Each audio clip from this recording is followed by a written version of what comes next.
le groupe Tram des Balkans prend la route pour sa nouvelle tournée en cavale. Accompagné par la chanteuse et accordéoniste Melissa Zantman, il a prévu d'aller jusqu'en Allemagne. L'occasion pour ces 6 artistes de dévoiler leur nouvel album, inspiré de différentes traditions musicales du monde. Des sonorités de l'Europe de l'Est à celles orientales, ils voyagent et embarquent les spectateurs avec leurs instruments. Voilà maintenant près de 3 ans qu'ils travaillent sur ce projet.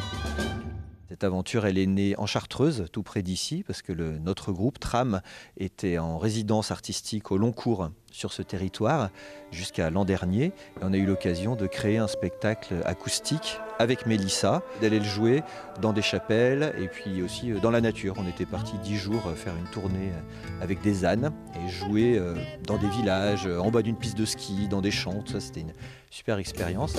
Après avoir goûté au plaisir du concert en acoustique, les 6 musiciens ont voulu retranscrire l'authenticité qu'ils y ont trouvée dans leur tournée en salle. L'idée, c'était justement de voir comment on pouvait amener ce travail-là qu'on avait fait au niveau de l'acoustique, au niveau de l'écoute des uns des autres, de cette sensibilité-là qui pouvait se passer. Comment est-ce qu'on pouvait amener ça sur une grosse scène ? Comme on dit, de la contrainte naît la créativité. Donc cette contrainte-là de la sonorisation, on essaye vraiment de ramener l'acoustique sur le plateau. Donc on a un grand micro central, un totem, autour duquel on évolue.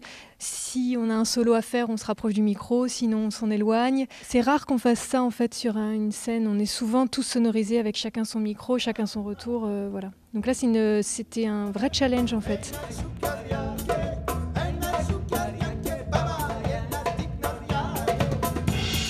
Depuis sa création il y a près de 20 ans, le groupe Tram des Balkans n'en est plus à sa première tournée. L'une d'elles les a même emmenés à voyager 4 années consécutives dans différents pays, dont la République tchèque, l'Autriche ou encore le Canada. Et pour l'Alpe du Grand Serre, ce sera bien samedi à 20h30. A priori, c'est complet, mais il est encore possible de s'inscrire sur liste d'attente.